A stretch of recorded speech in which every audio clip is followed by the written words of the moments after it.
boleh dibiarkan tanpa hukuman.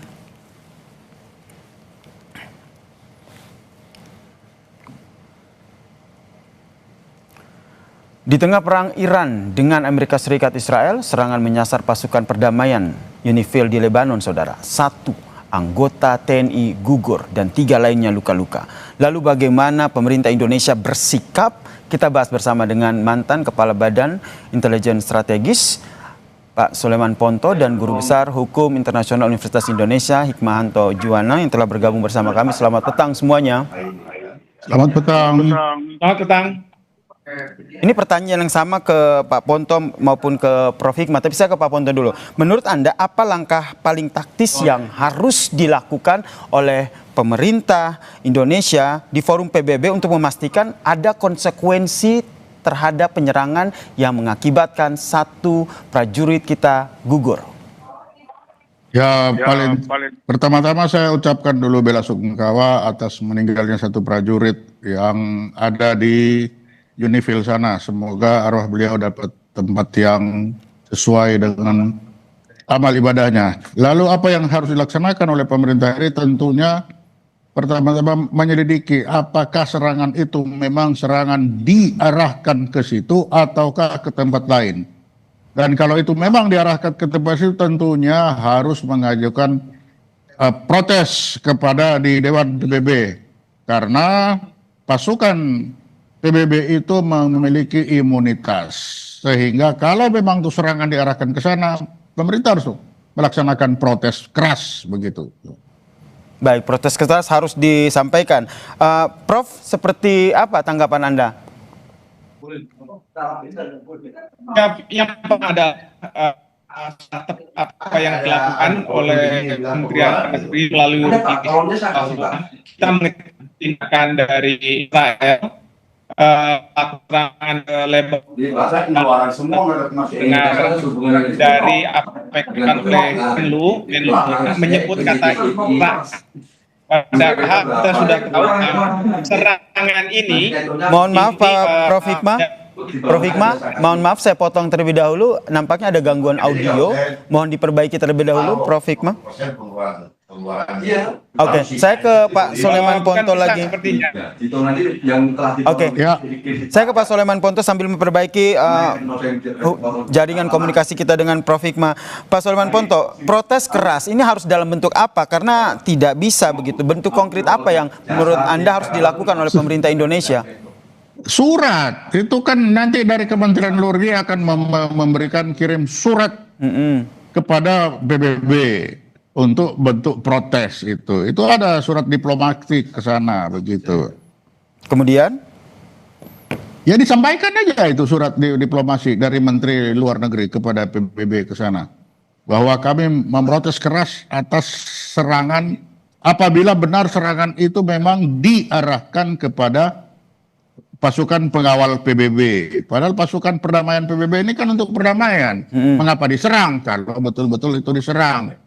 Sehingga memang PBB harus menurunkan tim pencari fakta mungkin untuk melihat apakah memang serangan itu disengaja untuk menyerang pasukan PBB. Begitu. Oke, sembari menunggu seperti yang Anda sampaikan tadi, nanti akan ada tim investigasi dari PBB yang harus melakukan investigasi terkait dengan serangan ini begitu. Menurut Anda, apakah juga perlu ada evaluasi terkait dengan penempatan prajurit-prajurit TNI pada prajurit misi perdamaian dunia ini, tepatnya di Lebanon? Ya kalau itu kan risiko. Jadi kalau kita sudah, Indonesia kan punya tugas juga ikut melaksanakan ketertiban dunia. Salah satunya dengan mengirim tim ke Lebanon seperti ini. Nah sehingga apabila situasi Lebanon sudah tidak kondusif lagi, di mana PBB juga tidak bisa melindungi, dan dari serangan-serangan Israel yang katanya kepada Hizbullah tapi menyasar ke situ, ya tentunya ada baiknya dipertimbangkan untuk ditarik. Tetapi ini tentunya sangat berkepentingan adalah pemerintah. Kalau pemerintah memang masih ingin mempertahankan ikut melaksanakan ketertiban dunia di sana, ya bagaimana pemerintah melihat begitu. Kalau dari Anda sendiri melihatnya akan seperti apa langkah yang diambil oleh pemerintah? Seperti yang tadi Anda sampaikan bahwa ini harus mengirimkan surat protes keras terhadap satu anggota TNI kita yang gugur di sana. Iya, karena sudah ada yang jatuh gugur seperti ini, kalau ambil sanksi apa? Fisik ya, paling diplomasi lagi. Kalau fisik juga PBB tidak punya kemampuan untuk mengambil tindakan fisik. Gitu. Oke, saya ke Prof. Hikmanto Juwana yang juga telah bergabung. Prof. Hikmah, jelas suara saya? Ya, jelas. Prof. Hikmah, selain seperti yang disampaikan oleh Pak Sulaiman Ponto tadi, protes keras harus kita sampaikan begitu, karena ini sudah merenggut satu nyawa dari prajurit TNI kita. Menteri Luar Negeri juga bilang bahwa meminta seluruh pihak untuk melakukan deeskalasi, kembali ke meja perundingan. Anda melihatnya dengan penyampaian tersebut, realisasinya akan seperti apa? Jadi begini, pertama adalah kan pasukan kita ini sudah di BKU-kan ya, di bawah kendali dari pihak UN. Dengan demikian, kalau sudah di BKU-kan, maka ini menjadi tanggung jawab dari Perserikatan Bangsa-Bangsa. Pada tahun 1949 ada kasus di Israel juga, pada waktu itu dilakukan oleh Israel terhadap pejabat dari Perserikatan Bangsa-Bangsa, dan kemudian Perserikatan Bangsa-Bangsa lah yang akan menuntut pihak yang bertanggung jawab, negara yang bertanggung jawab. Dalam hal ini pada waktu itu Israel yang dimintakan pertanggungjawabannya. Jadi ini yang harus dilakukan oleh Perserikatan Bangsa-Bangsa. Pertama adalah tidak melalui Dewan Keamanan atau lewat Majelis Umum PBB, bukan, tapi lewat Sekretariat Jenderal. Sekretariat Jenderal akan meminta kepada Israel untuk melakukan investigasi. Dan kemudian yang kedua, untuk memastikan siapa sebenarnya yang harus bertanggung jawab dalam insiden ini. Ketiga, apakah ada kesengajaan dari pihak Israel melakukan serangan ke UNIFIL? Ya, karena UNIFIL ini sebenarnya PBB yang akan mengambil sikap terhadap apa yang dilakukan oleh Israel ini. Dan bagi kita Indonesia, selain mengecam, tentu kita harus menyuarakan hal ini ke dunia, bahwa tindakan Israel ini adalah tindakan yang kejam, ya, tidak sesuai dengan aturan hukum internasional. Bahkan bila perlu, Bapak Presiden menegaskan bahwa kita tidak akan mengirim pasukan kita ke Board of Peace kalau misalnya tindak tanduk dari Israel ini seperti yang dilakukan pada hari ini, ya, yang membahayakan ketika mau seperti. Oke, jadi menurut Pak Prof. Hikmah harus benar-benar menyuarakan apa yang menjadi protes dari bangsa Indonesia begitu ya terhadap serangan yang menewaskan satu prajurit TNI di Lebanon ini. Saya ke Pak Sulaiman Ponto. Pak Ponto, sebagai mantan Kepala Badan Intelijen Strategis begitu, Anda membacanya seperti apa dalam serangan ini? Apakah memang sengaja menargetkan tentara perdamaian UNIFIL atau memang ini ketidaksengajaan? Tentunya kita harus melihat dulu hasilnya. Tuh, kalau memang mereka mau menyerang UNIFIL, tentunya kenapa baru sekarang kan? Jadi kalau kita mau melihat dengan positive thinking, jadi saya kira tidak ada orang yang mau mencari gara-gara seperti itu. Tapi kalau itu kecelakaan, ya bisa-bisa saja. Kalau untuk menyerang, misalkan menyerang pasukan PBB itu alasannya apa? Mereka juga tidak menyerang juga kok. Jadi kalau kita langsung memutuskan, oh ini mereka Israel dengan sengaja menyerang pasukan PBB, saya kira alasannya juga tidak kuat untuk itu. Sehingga Anda mendorong tidak menyerang kok. Sehingga Anda mendorong Indonesia agar mendorong PBB untuk melakukan investigasi mendalam ya terkait dengan kasus ini. Sebenarnya begitu. Sembari investigasi dilakukan oleh PBB, tentu Indonesia juga harus bersikap, mengambil sikap tegas seperti yang Anda katakan, protes keras begitu. Nah, yang selain protes keras disampaikan kepada PBB karena memang tentara perdamaian ini di bawah naungan PBB, apakah perlu menyampaikan protes juga kepada Israel yang di saat itu melakukan serangan? Ya saya kira kita mau protes diplomatik kan tidak bisa, kita tidak punya hubungan dengan Israel. Dan jangan lupa Indonesia kesanakan atas nama PBB. Oke. Jadi ada Israel dengan PBB. Jadi bisa juga mungkin kita minta kepada PBB untuk pasukannya direlokasi ke tempat yang lebih aman lah daripada sekarang. Atau pasukan-pasukan itu berhenti patroli sementara waktu, masuk ke bunker. Nah, itu bisa juga kita minta supaya PBB menjamin keselamatan dan keamanan mereka dengan cara apa? Relokasi ke tempat yang lebih aman, gitu. Oke, selain relokasi, evaluasi juga penting ya. Soal aktivitas keberadaan prajurit TNI di kawasan Lebanon yang saat ini juga terkena konflik begitu. Ini yang nanti akan kita bahas lagi ya, Pak Ponto, dan juga nanti akan bergabung juga bersama kami pengamat hubungan internasional Prof. Hikmahanto Juwana. Tapi kita jeda terlebih dahulu. Tetaplah bersama kami.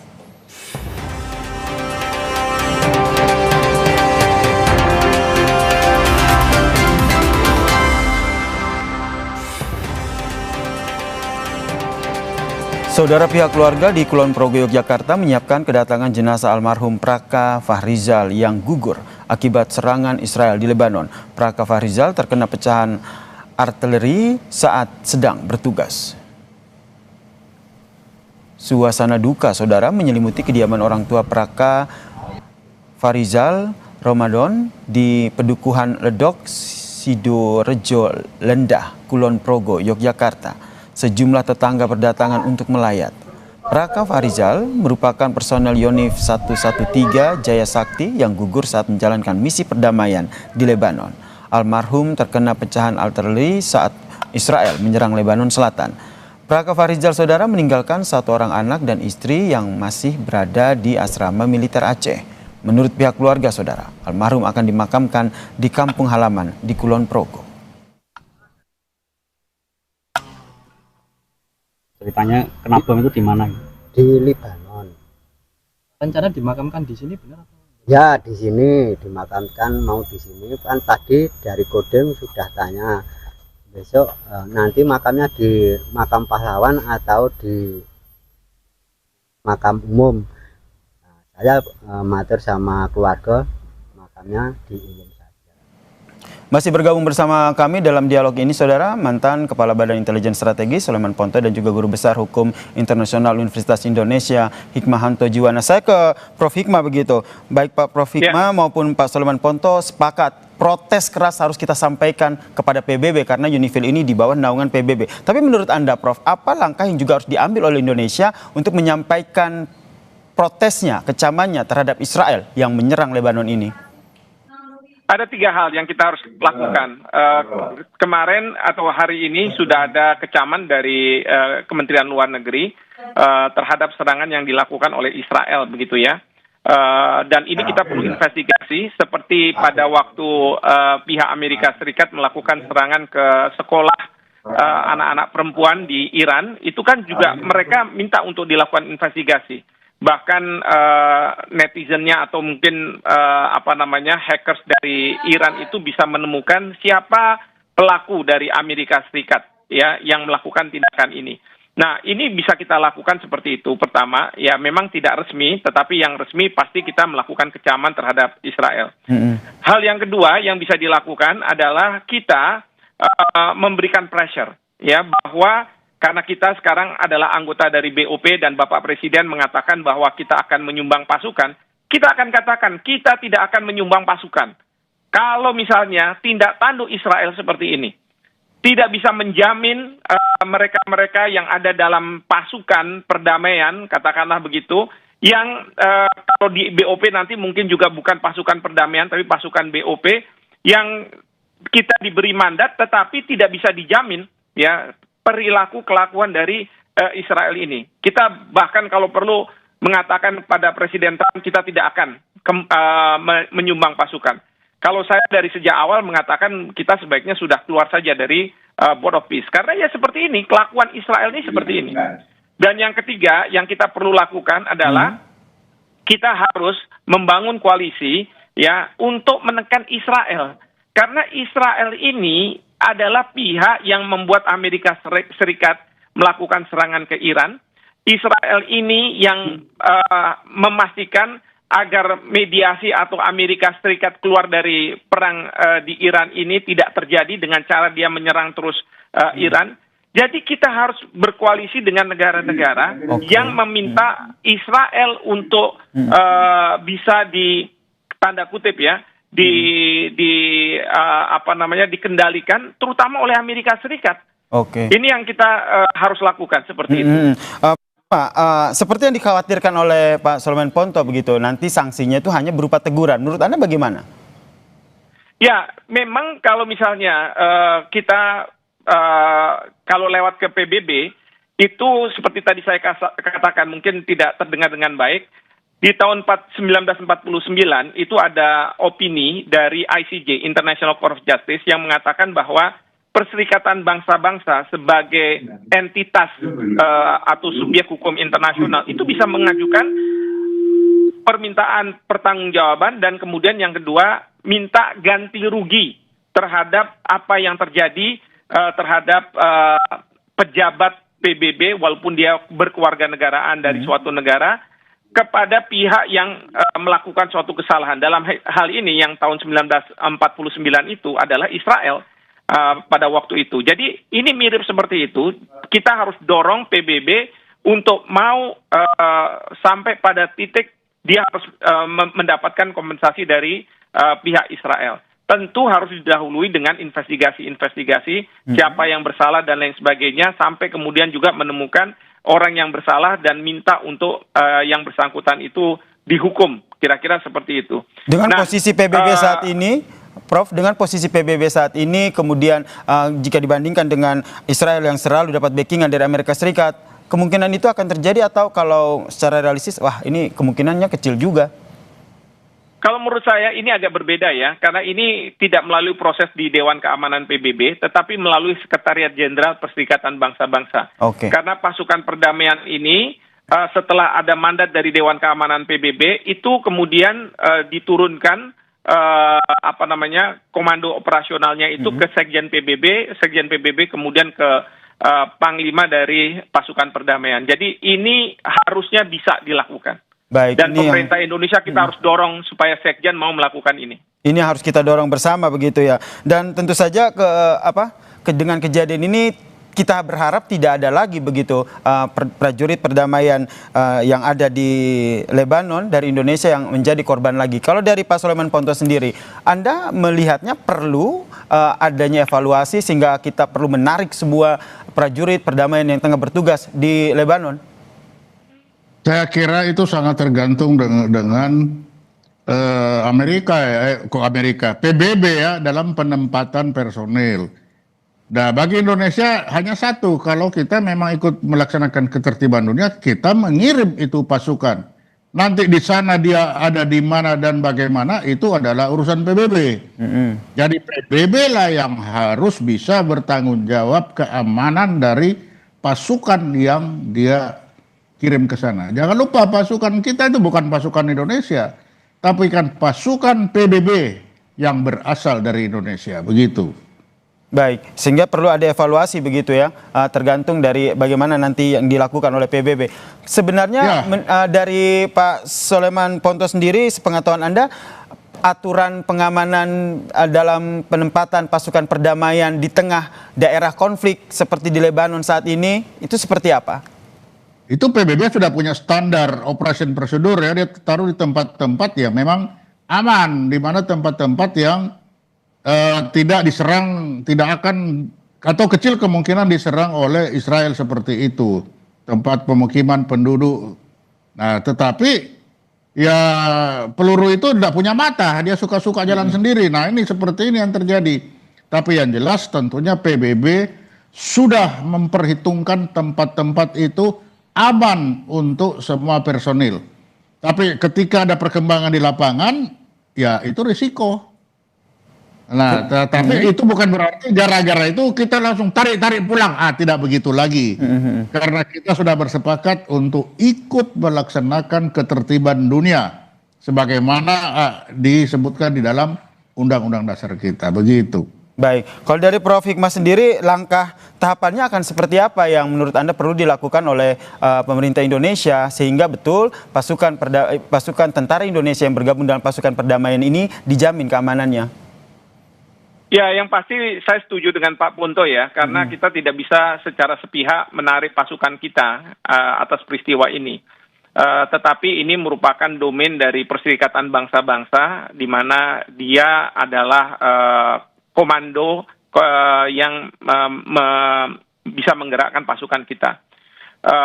Kecuali masa tugas sudah selesai untuk kembali. Nah, di sini kita harus mendorong PBB untuk menegaskan kembali kepada Israel bahwa UNIFIL ada di Lebanon itu untuk menjaga perdamaian. Tapi kalau misalnya tidak bisa menjaga perdamaian, kita minta kepada Perserikatan Bangsa-Bangsa untuk dilakukan evaluasi, ya. Jangan sampai pasukan-pasukan asal Indonesia ataupun asal dari manapun negara itu diresikokan karena mereka tidak dipersiapkan untuk melakukan balasan serangan. Bahkan senjata yang mereka miliki bukanlah senjata untuk berperang, tetapi senjata untuk menjaga perdamaian. Jadi ini harus disampaikan kepada Perserikatan Bangsa-Bangsa, dan biar nanti kemudian mungkin Dewan Keamanan yang akan melakukan evaluasi, dan kalau misalnya harus diakhiri itu dari Perserikatan Bangsa-Bangsa. Dan tentu kalau diakhiri ya pasukan kita akan kembali ke tanah air.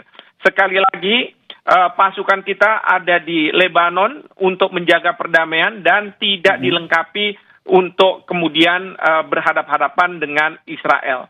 Dan kemudian langkah berikutnya dari pemerintah kita adalah memberi ketenangan kepada masyarakat kita, karena saya tahu bahwa masyarakat kita mayoritas beragama Islam dan kemudian mungkin ada sensitivitas tertentu apabila Israel melakukan suatu tindakan, apalagi terhadap warga negara kita. Jadi saya mohon kepada pemerintah untuk cepat melakukan komunikasi yang baik, memberi pemahaman kepada rakyat agar rakyat kemudian tidak melakukan penghakiman terhadap apa yang dilakukan oleh Israel. Seperti itu. Baik, kita nantikan seperti apa langkah taktis yang nantinya diambil oleh pemerintah Indonesia. Sembari kita juga masih menunggu ya sebenarnya apa keterangan yang disampaikan oleh Israel yang melakukan penyerangan ini. Terima kasih mantan Kepala Badan Intelijen Strategis Pak Soleman Ponto dan juga Guru Besar Hukum Internasional Universitas Indonesia Hikmahanto Juwana telah bergabung dan memberikan perspektifnya di Kompas Petang. Salam sehat semuanya. Terima kasih.